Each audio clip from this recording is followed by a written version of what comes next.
रोशन मेरी गलियां, हुई रोशन मेरी गलियां, मेरे सरकार आए हैं। सजा दो हर को गुलशन का, मेरे सरकार आए हैं।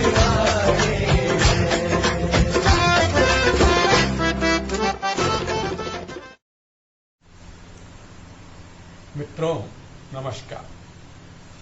विकलांग साथी ट्रस्ट के राष्ट्रीय अध्यक्ष विष्णुकांत मिश्र आज आपका अभिनंदन करते हैं। गणेश चतुर्थी के उपलक्ष्य में आप सब लोगों को बहुत बहुत मंगल कामनाएं। मित्रों, हमारा भारतवर्ष एक उत्सवों का देश है और इस उत्सव क्रम में जब हम बात करते हैं तो तरह तरह के उत्सव, तरह तरह के सांस्कृतिक आयोजन, तरह तरह के उन सांस्कृतिक आयोजनों के प्रति उसके पृष्ठभूमि में बहुत सी कहानियां, बहुत सी किंवदंतियां होती हैं और उनका पौराणिक और वैदिक महत्व भी है। हर एक धर्म की अपनी अपनी विशेषताएं हैं, हर धर्म की अपने अपने उसके नियामक जो देवी देवता, देवदूत, पैगंबर, ये सब होते हैं। उसी तरीके से आज गणेश उत्सव कल से चल रहा है, परसों से चल रहा है। अभी गणेश मूर्तियों का विसर्जन होगा। अब होता तो रहा है बहुत बड़े उल्लास के साथ, लेकिन इस बार पता नहीं, संभवतः उतना उल्लास नहीं रह पाएगा कि कोरोना महामारी के कारण इको फ्रेंडली गणेश की मूर्तियां बनी हैं। आइए आज हम समझते हैं कि गणेश जी का महत्व क्या है। गणेश मूलतः अगर हम कह सकते हैं तो मेरा मानना है दिव्यांगों के प्रतिनिधि देवता है। ऐसे वैसे दिव्यांग नहीं जिनका सिर ही काट करके शल्य चिकित्सा, इतनी बड़ी ऊंची शल्य चिकित्सा थी कि एक हाथी का सिर उनके स्थापित कर दिया गया और इतने उससे स्थापित किया गया कि वो सिर व्यापक रूप से ज्ञानवान, क्षमतावान और प्रतिभावान भी रहा।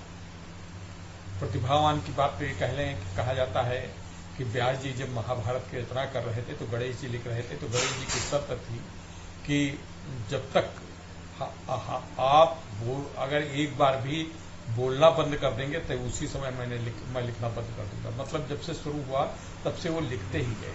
इतना बड़ा महाभारत, उसको लिखना शुरू किया और वो बोलते रहे उसी गति से और लिखते गए।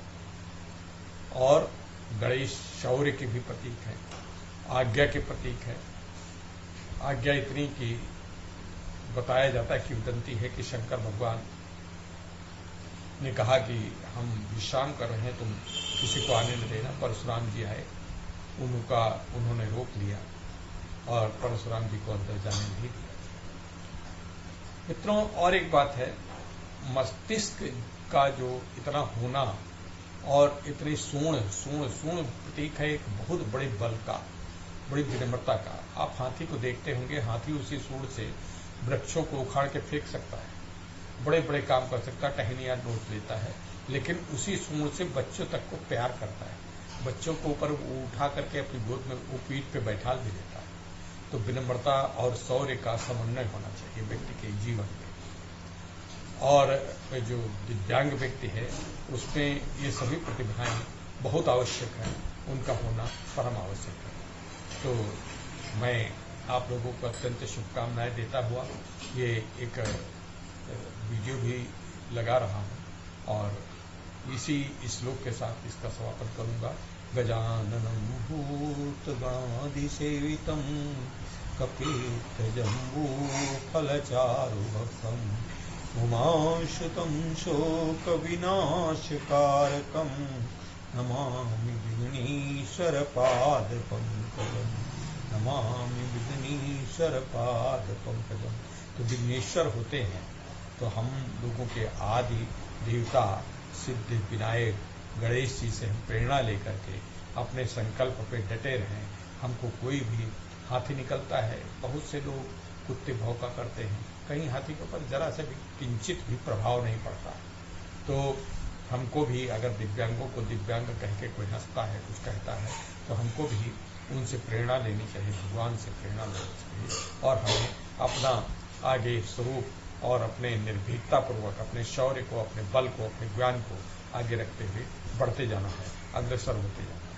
इन्हीं बातों के साथ आप लोगों को गणेश पर्व की मंगल कामनाएं, शुभकामनाएं।